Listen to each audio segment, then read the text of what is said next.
Now that we have explored the law in relation to love, the gospel, and the new covenant, we are ready to address our final topic, the harmony of all God's commands with one another. In the legal system of the Bible, there are a great number of laws and requirements. These are so numerous and touch on so many matters that these laws sometimes appear to conflict with one another. Conflict between rules is a problem that every deontological or rule-oriented ethical system faces. But in the case of biblical law, there are no real contradictions. God's laws never actually conflict with one another, just as God's character never conflicts with itself. Instead, all the moral teachings of Scripture are in perfect harmony with each other. As we saw in James chapter 2, verse 10, the law is a unified whole. For whoever keeps the whole law and yet stumbles at just one point is guilty of breaking all of it. Because the law is unified, its various commands collectively require our obedience. That is to say, whenever our actions are in true agreement with any particular stipulation of the law, they are in agreement with the whole. So whenever it appears that particular laws in Scripture contradict each other, it simply means that we have not yet come to understand the law correctly. The fact is, we will never understand the entire law perfectly, so from time to time we will feel torn between God's various laws. How do we resolve these tensions, practically speaking?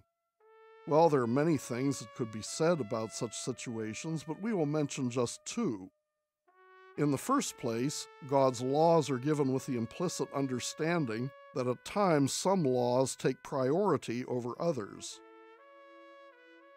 For example, in Matthew chapter 5, verses 23 and 24, Jesus gives the following instruction. If you are offering your gift at the altar, and there remember that your brother has something against you, leave your gift there in front of the altar. First go and be reconciled to your brother. Then come and offer your gift. Jesus taught that reconciliation between God's people takes precedence even over certain offerings made to God. So much so that even if a believer is at the altar and ready to present his gift, he should delay his offering until he has made things right with his brother.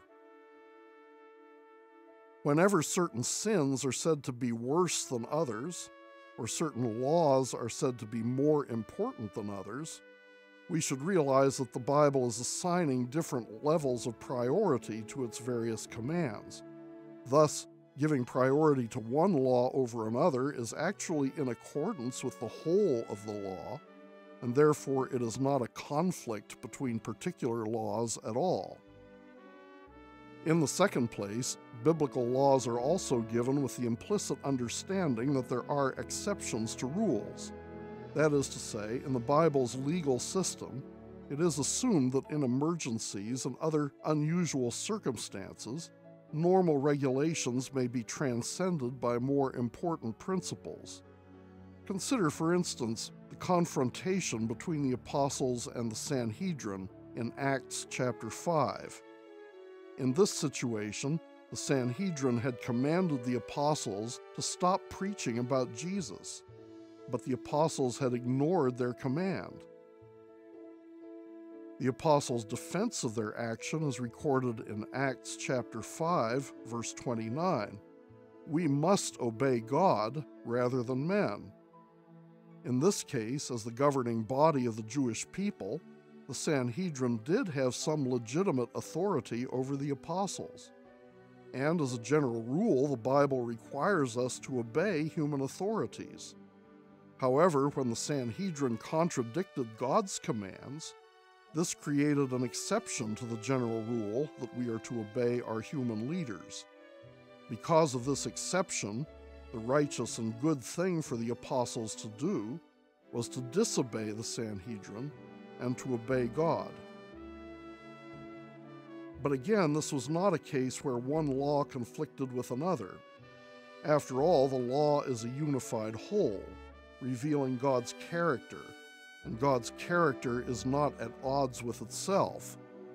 Rather, the law anticipates that general principles will sometimes indicate contrary courses of action. In these cases, the right thing to do must be discovered by looking at every command and principle and measuring the situation and motivations in light of every obligation. The best course of action will be obedient to the entire body of the law in its full meaning, even if it does not resemble the way we usually apply some principles.